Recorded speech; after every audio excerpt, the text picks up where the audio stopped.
Hi అండి. బెండకాయ curry గ్రేవీగా కాకుండా ఫ్రైగా కాకుండా ముద్దగా ఎలా చేసుకోవాలో చూపిస్తాను. ఫస్ట్ బెండకాయలను అయితే బాగా కడుక్కొని ఫ్యాన్ కింద అయితే ఆరపెట్టుకున్నాను. తాలింపు కోసం అయితే చిల్లీస్, ఆనియన్, టమాటో, క్యాప్సికమ్ కోసుకొని ఇదిగోండి ఇక్కడైతే ప్యాన్ పెట్టుకున్నాను అనమాట. ఇప్పుడైతే కర్రీ ఎలా ప్రిపేర్ చేయాలో చూపిస్తాను. ఇక్కడ ప్యాన్లో అయితే నేను ఇప్పుడు ఆయిల్ వేసుకుంటున్నాను. ఇప్పుడు శనగపప్పు, మినపప్పు, ఆవాలు, జీలకర్ర, అలాగే ఆనియన్స్, అలాగే క్యాప్సికమ్ కూడా ఈ టైంలోనే వేసుకోవాలి. లైట్గా ఫ్రై అయితే సరిపోతుంది, ఎందుకంటే మనం బెండకాయ ఫ్రై చేసుకున్నంతసేపు కూడాను ఇవి కూడా ఫ్రై అవుతూ ఉంటాయి కదా. ఇప్పుడు బెండకాయలు వేసుకుందాం.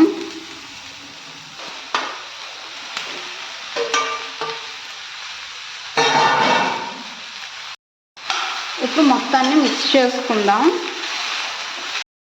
ఇక్కడ బెండకాయలు అయితే 70% ఇంక ఉడకాలి, 30% అయితే ఉడికాయి. ఈ టైంలోనే టమాటో వేసుకుంటా ఇవి రెండు కలిపి మొగ్గుతాయి అన్నమాట. సో టమాటో అయితే నేను వేసుకుంటున్నాను. చూసారా కర్రీ అయితే ఎంత బాగా సగుందో చూడండి, విడివిడిగా ఉంది. కర్రీ అయితే ఇక్కడ 50% అయిపోయింది, ఇంకా 50% కుక్ అవ్వాలన్నమాట.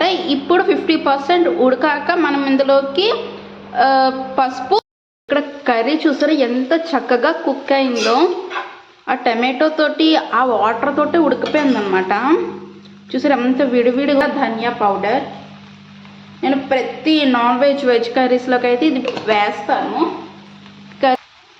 అలాగే కొద్దిగా గరం మసాలా, పచ్చిమిర్చి గుండగా తరుక్కొని వేసుకున్నాం కదా, సో ఆ ప్లేస్లో కొద్దిగా చిల్లీ పౌడర్ అనమాట. ఇప్పుడు స్పైసెస్ అన్నీ మిక్స్ అయ్యేలా కలుపుకుందాం.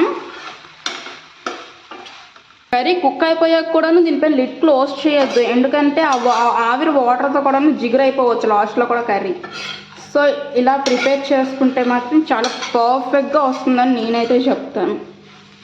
లాస్ట్లోకి కొత్తిమీర వేసుకుందాం మంచి ఫ్లేవర్ కోసం. నేనైతే కొత్తిమీర కూరలో చాలా ఎక్కువ వేసుకుంటాను. మీ కూర అయితే రెడీ అయిపోయిందనమాట. వీడియో మొత్తం చూసారు కదా, వెళ్ళిపోయే ముందు ఒక లైక్, ఒక సబ్స్క్రైబ్. Thank you.